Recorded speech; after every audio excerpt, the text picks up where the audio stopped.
I said we have both of them today. Mm-hmm. It's fun.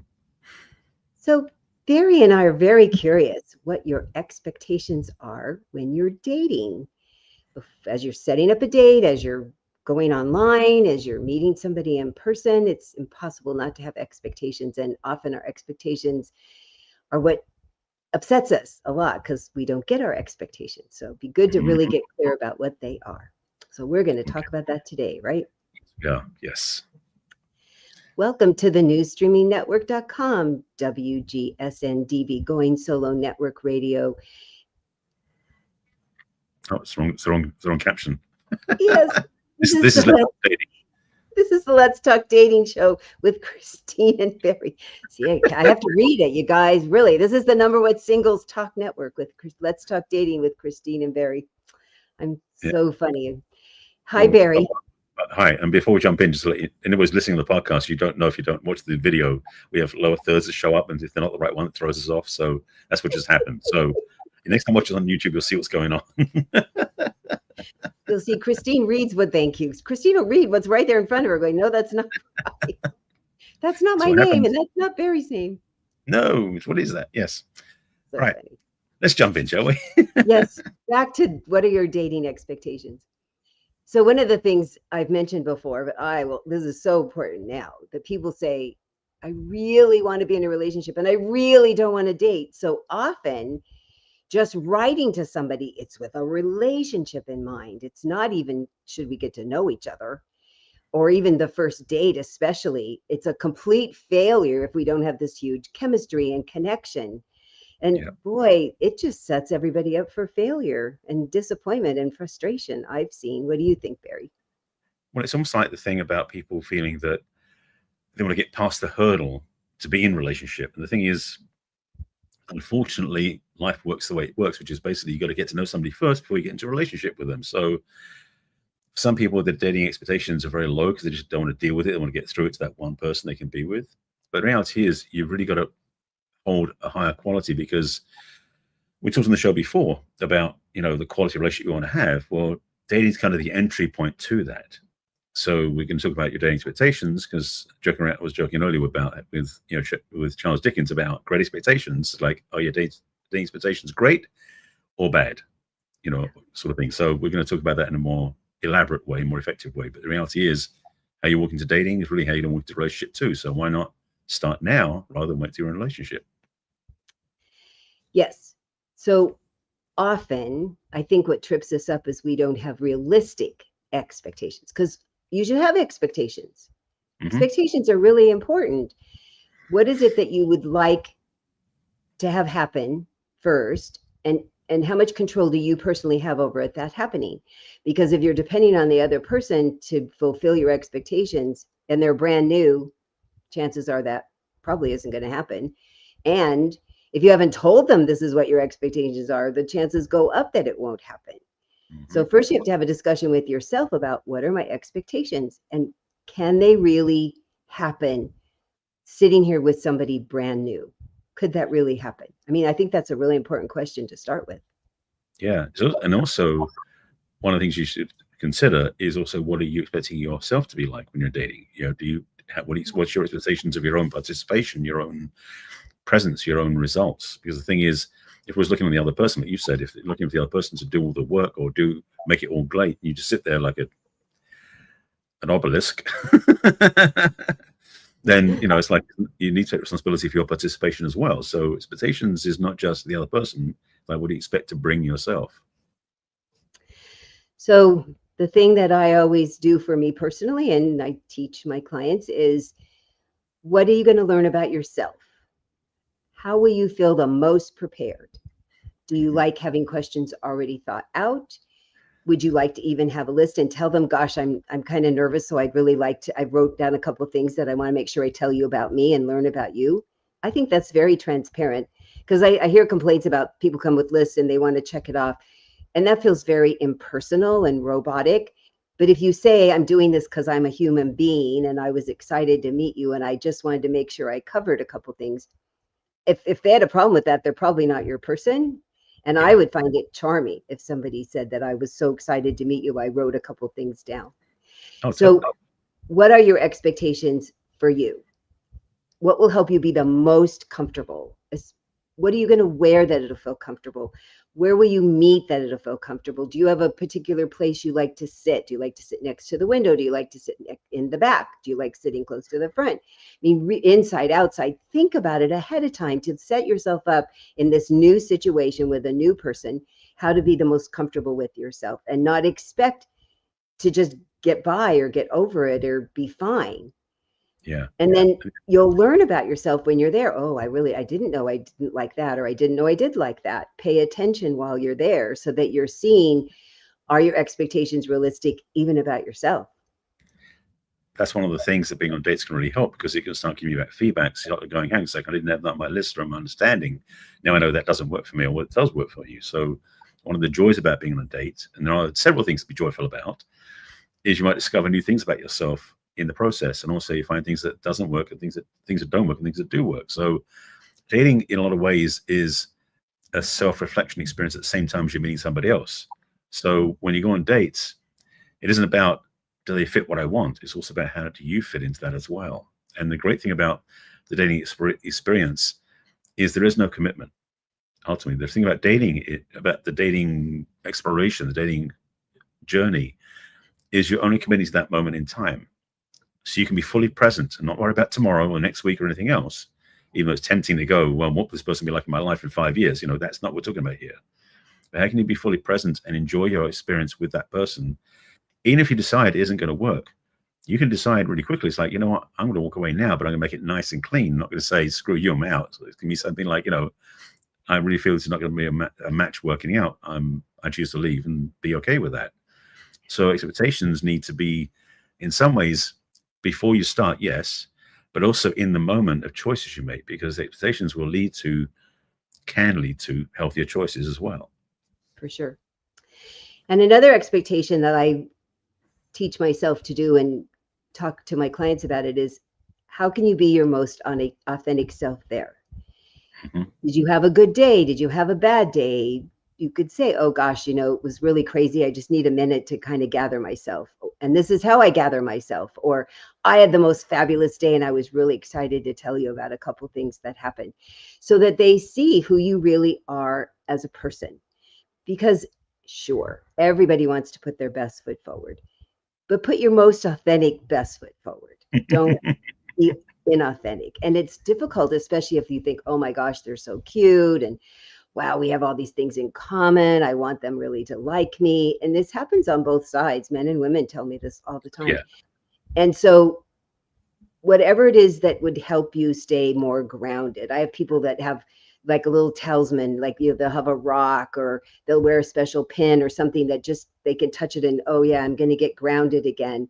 Because it's normal to be kind of nervous and excited and to not want to be your most authentic self. So I really make sure that my expectation is clear that I want to stay my most authentic self while I'm there, and to pay attention when I'm not and why.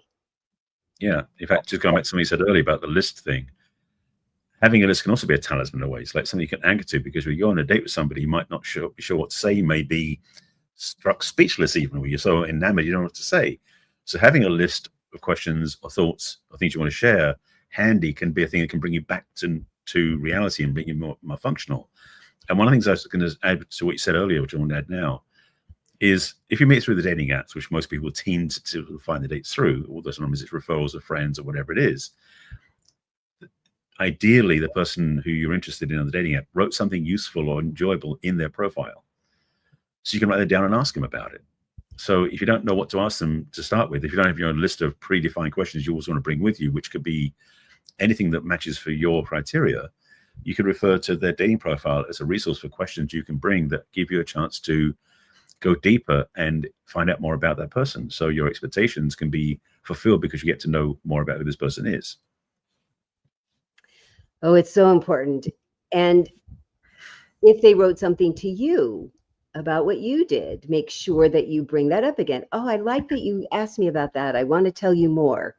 Yeah. I had more I thought about that, more I wanted to share with you about that, since you seemed interested. So whether or not you have a little cheat sheet hidden away, or you just say, gosh, this was so important, I wanted to make sure I said it, I would be so pleased if somebody said this was so important, I wrote it down. Then bring that to help you be calmer and more in touch with yourself. Yeah. Alison Armstrong, I've been doing one of her classes lately. She was talking about expectations, and this thing she said, so we have expectations about us, and then we have expectations about them, and then we have expectations about what you are thinking, expecting from me, that I'm expecting from you, that you're expecting from me. And I laughed out loud because it's exactly what we do without having a conversation at all. So not only do we have expectations for ourselves and the other person, but we have expectations about what they're expecting about us. And it just trips us up every time if we don't say, gosh, how do you doing with this? And how do you do with first times together? And is this kind of nervous for you too? Because if you say it out loud, I will always say one of the best things in a loving relationship is that you can make each other laugh and laugh at each other and yourselves. So if you can find out in the beginning, can they poke at themselves too and be vulnerable? That's kind of a nice thing to say, oh my gosh, I was wondering what you would say when you first got here, and I'm so curious. And to be open about that you have expectations, but don't be committed to them. Right. It is such a simple thing, but it's easy how we get ourselves so caught up in knots and tripped over by this sort of thing. The thing about, because the other part also, when you go on dating expectations, there is sometimes the assumption this person's going to be the one, which can be a bit of a challenge because it's kind of like a needle in a haystack sometimes. You feel like you've really got to search and search. But what if you bring yourself as the one to every date you go on? I'm not saying that you got to make sure you match up with this person, but the thing is you bring that self-assuredness, that reality, that honesty, the vulnerability, the transparency, all these different things that make you you, so that when you meet somebody, it may not be that they're the one. In fact, quite often they're not. We have said that it's not the most easy thing to find. However, they may know the one, and because you impress them with the way you are, they may refer their friend to you or say, sorry, I want you to meet. Clearly we don't match up. But I know somebody think, well, it does. You don't know that. So it's the thing about, you don't want to, I guess, saying like put all your eggs in one basket sort of thing. You want to have a possibility of open-ended thinking, because most people have friends. And a lot of people have single friends. So, back in the old days, before there was smartphones and dating apps, that's oftentimes how we met people. And sometimes we meet somebody and, for example, I know I met women when I was younger who weren't a match, but they said, I've got a friend of mine I want you to meet. And that can still happen even through the dating apps. So having expectations to have a good time, to be enjoyable and to enjoy yourself and be seen as you really are, can bring a whole level of quality and authenticity to your communication, which could open the doors to who knows what. Yeah, I've had men do that. We're not each other's person, but I think I know somebody, which has been lovely. And when we talk about that, often the person that you're meeting for the first time is not going to be your person. And I am very clear that when I met my late husband the first time, I didn't know at all, but I really liked being there, and I couldn't not be my most authentic self. That was one of the most enticing things. And that who he seemed to be and what he said and the way he talked to me and asked me questions, I thought, I can't wait to see him again. I really want to see him a second time, but I don't know. I mean, I have no idea past a second time, or even I thought he wanted to see me a second time, but that's not a guarantee either. But I had no idea we'd end up, dating for a year and getting engaged and getting married. So just staying with the moment. Is this good? Do you want more? Yeah. Have that as an expectation. The expectation is to find out, do you want to spend more time with them? Learning about yourself and learning about them. Does that give you a combination of, yes, now we'll see if do they feel the same way, but start out with you. Do you feel like you want to see them again? That's so important. That's a very important expectation to have. It is, absolutely. And because it gives you, well, one, it gives you momentum, but secondly, it also gives you the desire to find out who this person is.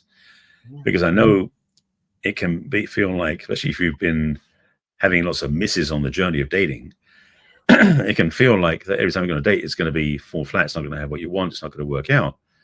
But if you hold a different energy inside yourself, and we talked about this before in previous episodes, that basically where you are inside and what you're bringing to the table tends to draw to you something like that as well.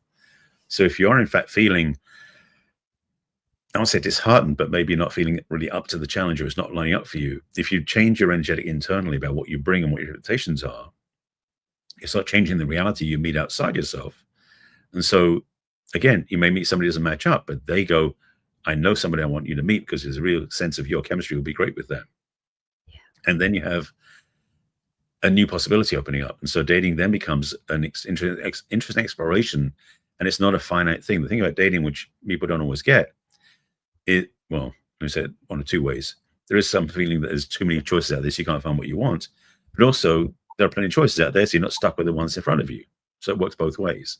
And so there's freedom to keep, I want to say being nimble in a sense, but being more circumspect to see who you meet, what sort of person you're meeting. And the thing is, one of the gifts of going on multiple dates, different partners, different possible partners, you start noticing trends. You start noticing where, in fact, maybe you're drawn or attracted to a certain type that isn't what you really want. And then it's like, maybe I need to regroup. So the dating expectations can really be a good barometer to see where you are and where you're going. And having the willingness to be, witness what's going on, to see from a more neutral place. You get to see what's lining up and what isn't, then you can make better choices. Really good points. Thank you. And so when I get pushbacks about dating more than one person at a time, I said, if you go into it with the expectation that they'll be a front runner pretty fast. Mm-hmm. I found it personally. I found it with my clients that if you really do concentrate on what do I need and want, what am I really looking for? How do I want to be treated? I'm going to keep putting myself out there. You'll find the person that turns out to be the front runner. And then you concentrate on them. I'm not saying multi-date a bunch of people for a really long time, but wait until you have somebody that you now say, oh yeah. So funny. My guys are just the best at this. They really are. And they love letting me know when they now have a person, but I watch their process and it's so, their expectations are very clear with every single time they go out with somebody, whether it's the first time or the third or fourth time.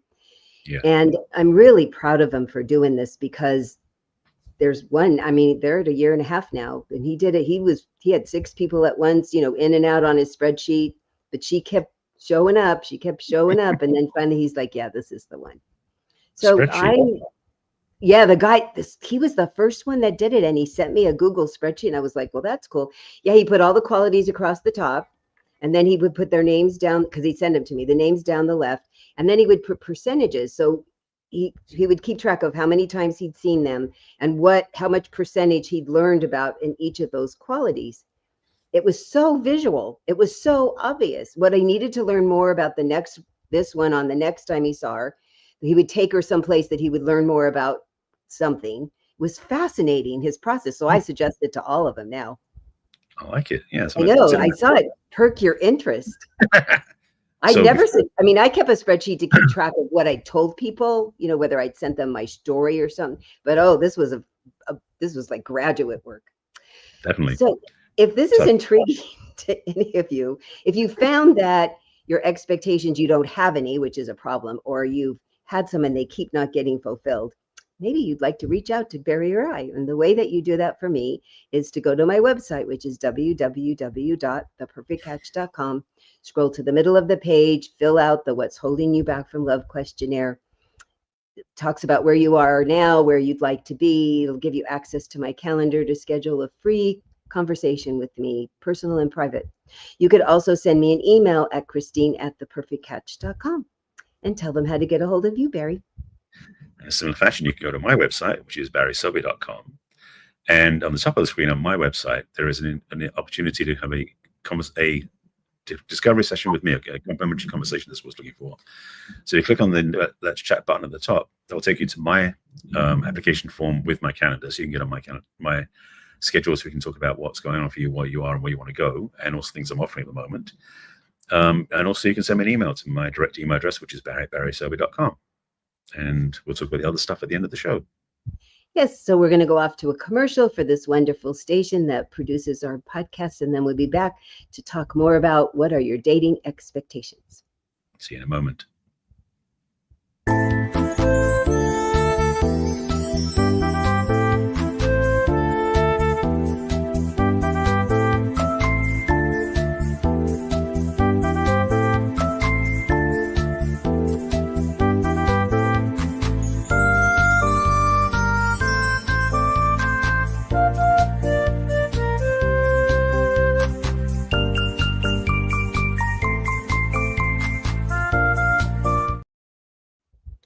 Welcome back to Let's Talk Dating with Christine and Barry. And today we're talking about what are your dating expectations? And if you have expectations, how are you doing with them? Do they happen every time? Do they not happen and you're disappointed a lot? That's really a challenge for people. I think that's often the unrealistic, unrealized expectations are typically why people get discouraged and frustrated and give up. Yeah, it's funny. So when you said before the break about the spreadsheet, you had me thinking, of course, you said mine's lit up when I heard you say that. For me, the reason why I say that is, first of all, dating can be a numbers game if you do it from a more mechanical way. So maybe the spreadsheet works for you on that level. But for me, what it's good to do is because when I find myself going on different dates with different women, yes, I'm single, so I do go on dates. Sometimes it's challenging to contrast or to remember who said what when. So having a way of tracking it, whether it's in my notes on my phone or when, because oftentimes when I go out with if I have something, an appointment I go to, not just dating, but just meetings, I'll put comments and notes in the note for that event in my calendar. So that way I've got something to refer back to. But having a spreadsheet is kind of an interesting way of looking at things, because then you have a process to look. It sounds very mechanistic and very like deep thinking process versus heartfelt living type stuff. But the reality is, we may be drawn to somebody because we like the way they energetically are, but we start looking at the facts of the truth of what's going on our spreadsheet, so to speak, or in a way of tracking, and realize that these things will not line up. You can make more conscious choices, because it's tends sometimes to fall into the chemistry and get in lust with somebody and jump in, that journey. But if you have data points you've tracked along the way, which you keep for yourself, because it is, it makes for a different, what's what we're looking for? It makes for a cleaner way of looking at things, because you now have a better sense of what you really want. Because the truth is, long-term relationship isn't chemistry based. We talked about this before in the show, and we'll talk about it again, I'm sure. But it's really about where do you line up and what really works for you and what common values do you have. And if it's helpful for you to write them down somewhere, to put them in, it's not like it's cheating. It's not like it's, trying to make an exam out of it. It's more about you keep track of what's really important to you, so you know what you're making your choices based on. Yeah. So since he was the first one, we had a big conversation about, does anybody else get to hear about this? No. Because it's really none of their business. Right. And really, it can sound very clinical and dry at first blush. And women, we can get quite bristly about, for all the reasons you stated that are very real. Mm-hmm. And you stated also the reasons that now men, especially men, have found this to be helpful, because, oh, right, the next time I need to make sure that I ask her more about, caring about her family, or, what were the challenges that she had growing up, or what are her future plans. So it took this mechanical means to then give them the emotional subjects to now, I need to learn more about this, about her. Because what it really did was it reminded them of the areas that he needed to ask more that were important to him. And right. Then the women would just say, and he'd go, yeah, so not my person. So not my person. It was so helpful, because they could never get a high enough percentage. Not that there was anything wrong with them as a person. They were certainly right for somebody else. Just he needed a higher percentage of something for them. Like, I want somebody who's willing to have a very deep, what's going on with me and tell me what's going on with you conversation.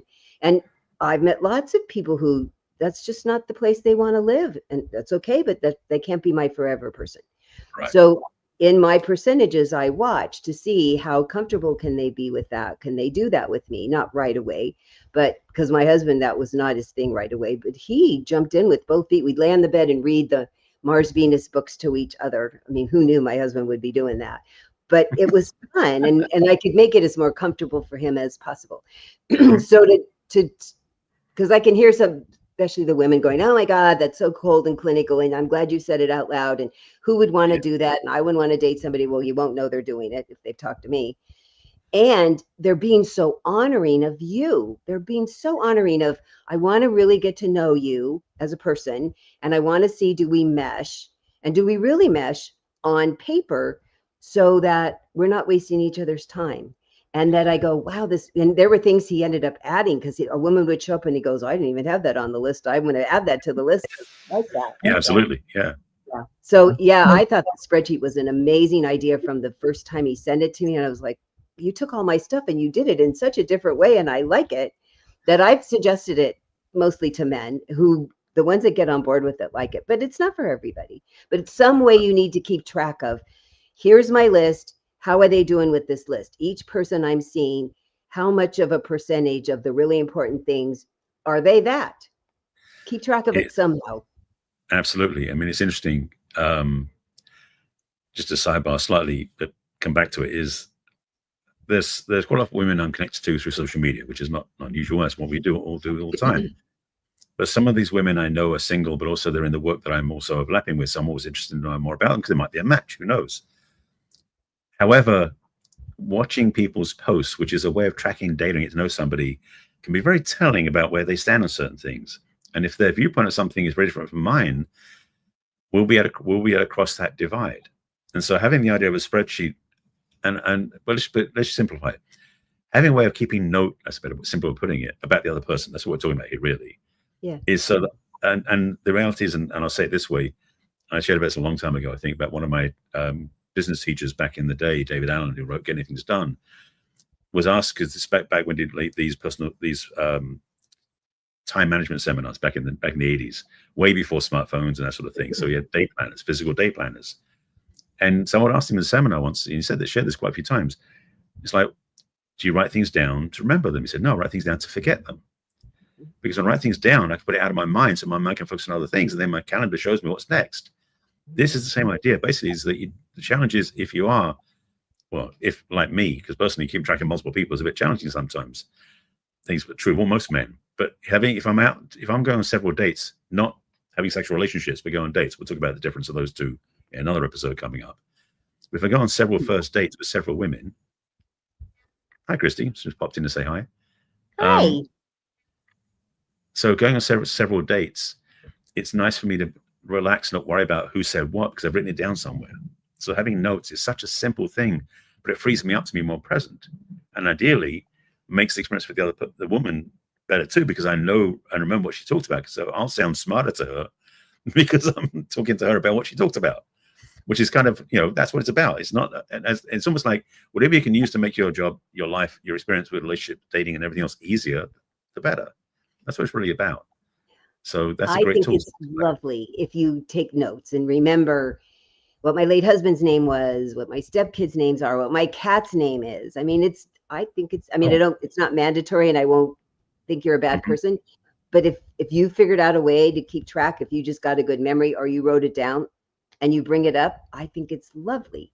One of the simplest things, especially if you like the person you're going out with, is when they drop subtle hints about they love chocolates or they love, yellow roses or something like that. Like my mum's favorite flower was yellow roses. My dad memorized that. So he knew that anytime you want to cheer her up, he'd buy yellow roses. Those simple gestures, because, and yeah, over time you'll have it memorized, it in your blood, no problem. But initially when you meet somebody, you start going, when you leave the date and go, shoot, what did they say? Which flower did they like? That sort of thing. Having the ability to even put it down on your phone and just memorize it, or just when you get back in the car, make a note to yourself. It's such a simple gesture, because one thing is it makes it easier next time. But second thing is it shows you care about the person because you want to find out more about them and remember about them. That's respect. Oh, and us women think that when we say something just in passing, very subtle, or we mention something we saw today or somebody's husband bought for them, that you're hearing loud and clear that we'd like that. And that's not very helpful or direct, right? I love how it backs you up. Absolutely. How come he doesn't know that? Did you tell him? Well, but I told him how Sally's husband bought her flowers. He probably thought that was nice, but he doesn't hear you would like flowers. Right. But if you tell him you would like flowers, he'll probably write it down and then he'll remember. So there's part of that. Now I've progressed into the relationship, but certainly in dating, if you have expectations. So I decide when I first meet somebody, generally I shake their hand. I want to see how that feels. And then I see how I feel during the meeting. When I'm going to leave, am I going to shake their hand again, or am I going to give them a hug? Generally, if I want to see them again, I will give them a hug. And I expect to decide how I feel about them when I give them a hug. and whether, and that will solidify whether or not I'm going to say I want to see them again. So, and then I am very clear about, if somebody asks, can I give you a kiss? I go, third date. That's my rule. Yep. And I'm really clear about it. I'm happy if we go out a third time, I will probably kiss you because I've now seen you 3 times. And not everybody has that rule, but how nice if we say, I have a rule. I have a rule that keeps me comfortable, because I don't want to get too physically excited until I get to know you at least 3 times. And they've mostly been very respectful of that. Especially if they think they want to kiss me, they're going to take me out 3 times. Exactly. But it's not to get taken out 3 times. It's to see if I feel comfortable. I'm really clear about that. And this is the thing, is that if they don't respect that, that's telling right there. Yeah. So the thing about having certain rules within reason, of course, not having exorbitant ones, in some ways there's a verification that you get to know this person because they honor those things you've set up in place.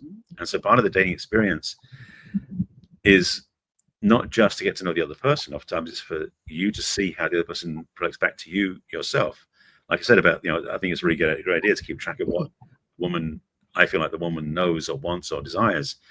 And it's going to reflect better on me for her to know that. And it's the same thing works the other way as well. I want to know that something I said has been remembered or tracked, so that way when it's conversation, it doesn't go, you said what about what?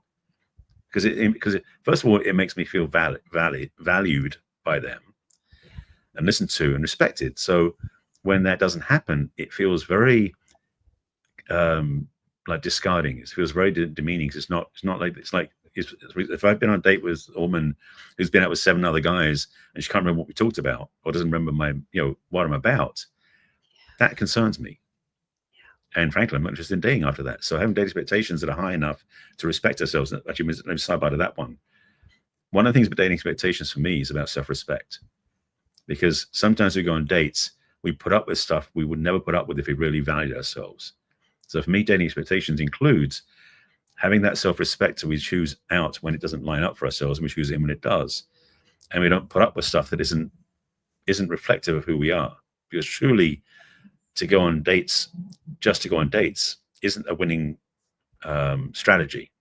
And so having clarity about what you really want, having respect to yourself, and having that bar set to a certain point means that anytime you go on a date, you know if it's worth repeating or not. Like you're saying about the third date, like the second date doesn't happen if that person hasn't at least met that bar in terms of your standards, your requirements, your expectations. It was funny when you talked about remembering things. So I went out with somebody a couple months ago and we talked for a really long time and we shared so much stuff. And then I think it might have been the next time we talked or the time after that. And I asked him the same question a second time that I didn't remember that I did. He goes, oh, I thought we talked. He was so nice. I thought we talked about that. And when he said it, I went, oh yeah. I said, sorry. It does not that it wasn't important. He goes, you've remembered so many things. He so let me off the hook. But I'm really good at remembering stuff, and I did not remember. I did when he finally said it, but not when it first popped into my head. It's because one of my things is to go to Greece, and I had asked him, had he been to Greece, and he told me all about how he'd been to Greece. And then 2 times later, I go, have you ever been? Something came up that brought it up. Have you ever been to Greece? And that's when he went, I thought we had talked about it. I'm like, oh yeah, I think yeah. So this is why keeping notes saves your butt. I wrote stuff down, but I didn't write that down. So I'm telling you, even the coach, I can oops a little, but he was. Yeah. He said, "Oh my gosh, you remembered so many things that I said." I asked him a lot of other questions in getting more detail of the things that we had talked about. So it was okay that I forgot that one thing, but I really did. When it came out of my mouth, I didn't even go oops until he went, I thought, I went, oh yeah, sorry. Oh well. I can look kind of cute when I'm saying oops. Maybe that gets me off the hook. It's kind of a girl thing, right? Absolutely. Well, as we've said in many times in our shows before, we're not perfect. Both of us. We're both learning our lessons as well as we're teaching what we know. So, yes, I apologize. We are in the trenches too, so to speak. But I haven't asked him a third time. That's good, I suppose. So, there you are with whatever your expectations for yourself, to be human and fallible and oh well. If you do something and you put your foot in your mouth, I had the funniest guy. It's been a number of years. He goes, Oh, I have to tell you, I not only put one foot in my mouth, I had to sit down because I put both feet in my mouth, but I groveled. It was very funny. I said, well, as long as you admit it and you don't repeat the same thing, if it's the right woman and it's another way to vet, then if Right. she's gracious, then I'm sure it'll be fine. Because that's the thing. If you do an oops, you want to see how's the other person going to take it. Are they going to be all rigid? Are they going to have some compassion? And because do they have compassion for themselves too, right? That's the thing. These are things you don't get by asking the questions. You get to by witnessing what's happening. And so part of the expectations, I think, as well, is one of the requirements is to observe their behavior, how they respond. I know I've heard this many times from some of my female clients, and it's been posted on social media a lot too. How women want to see how their man treats the wait staff, or how they help, because that's very telling as well. You can't ask them that question. You got to watch what they do. So a lot of times your expectations are behavior based and witnessing based. So you got to watch how they act and how they treat. And yes, like saying, kiss on the third date if they're lucky, if it works out that way. So if the person you're out on a date with misses your markers or your indication of what you want to have, whether it's a hug, handshake, kiss, whatever it is, that's something you got to be clear about at some point. And if say this way, if you set that up as the rule up front and it's a rule you stick by, the other person ignores it and steamrolls it, that right there is the clarity. They don't honor and respect you the way you want. So your expectations have been shattered. So it's important, again, to know what your expectations are and maintain them so they become your tripwires in a way about knowing if the person fits or not. Such a good point to end on. Yes, it is. So if you have wondered or didn't even realize that you didn't have really good expectations, or the expectations were not realistic or attainable, because those are very important criteria, Barry and I'd be so happy to have you fine tune that, because as you see, that's what we do personally and professionally. So we'll go back to my website, and if you'd like to talk to me, go to www.theperfectcatch.com, scroll to the middle of the page, click on what's holding you back from love questionnaire, get access to my online calendar, schedule a conversation with me. I'd be happy to go over what's going on in your life that isn't working and maybe give you some guidance on how we might work together to fix that. You can also send me an email at Christine@theperfectcatch.com. While you're on my website, I'd love for you to join my mailing list. It'll get you a repeat of the podcast and keep you updated on what I'm doing. Download my ebook, which is at the top of my website. All I ask, it's free. It's a book on dating. I would love to hear your thoughts if it's helpful, what you think about it. I'd love your review. If you go to the bottom of the front page of my website, you can click on all my social media of Facebook and LinkedIn and Twitter and Instagram and YouTube and Pinterest. And the YouTube will give you access to all the podcasts that Barry and I've been doing. And Barry, how would people get a hold of you?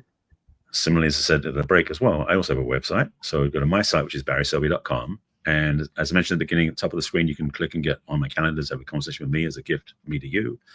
At the bottom of the screen is an option to jump into my email list, similarly, so you can get emails from me every week, which include replays of the show and other things I'm working on offering as well.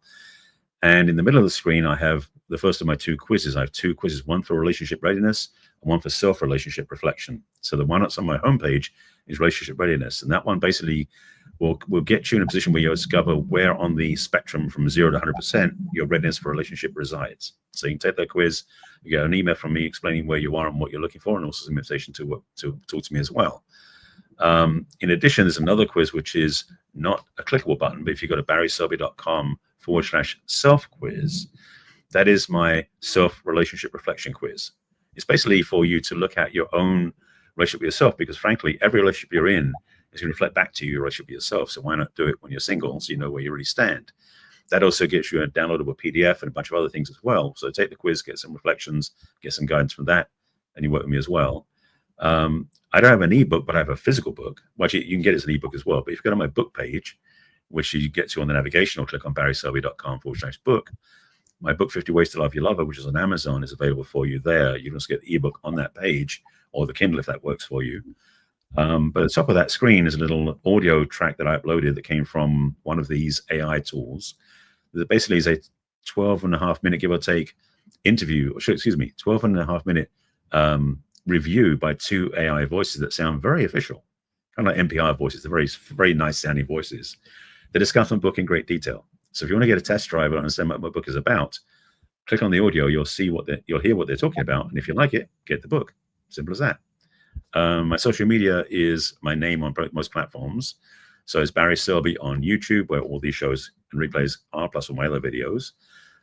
It's also Barry Selby on Facebook, on LinkedIn, on Pinterest, and on Blue Sky. And then it's The Real Barry Selby on Instagram and Threads. So you find me all over the place. And by the way, quick mention, I just completed last week, my emotional freedom experience, which went to great success. People loved it. I've got a new landing page for the waitlist for the next one. So if you're interested in finding more about that, send me an email to barry@barryselby.com, and I'll put you on the email list. On the wait list for my next offering of the emotional freedom experience. That should cover it. Yes. And then you can watch us live every Thursday here at 1 o'clock Pacific and 4 o'clock Eastern, and all the times in between. And then you can watch a replay of our podcast on YouTube and on Roku on your TV and on your devices. But if you'd like to take us with you audibly, how would they do that, Barry? Well, this show is also a podcast. So yes, if you haven't got a chance to watch our faces, but you want to listen to our voices, you can do that as well. So if you have a podcast app you use, whether it's Apple Podcasts, Spotify, and the other ones, you can listen to a podcast there. You look for Let's Talk Dating with Christine and Barry, and you'll find well over 200 episodes up there as well. Not as many as there are videos, but they're catching up. So you can listen to all episodes. You can binge listen when you're driving, if you're on a road trip, or if you're going shopping, or if you're just hiking, you can take us with you and listen to us wherever you go. And we would love whether you watch us or listen to us if you would give us a review and a like, and share it with your friends and family that are having some challenges or questions about their dating and relationships as well. Absolutely. So we'll see you next week. Same bad time, same bad channel. Take care of yourselves. See you soon. Bye for now.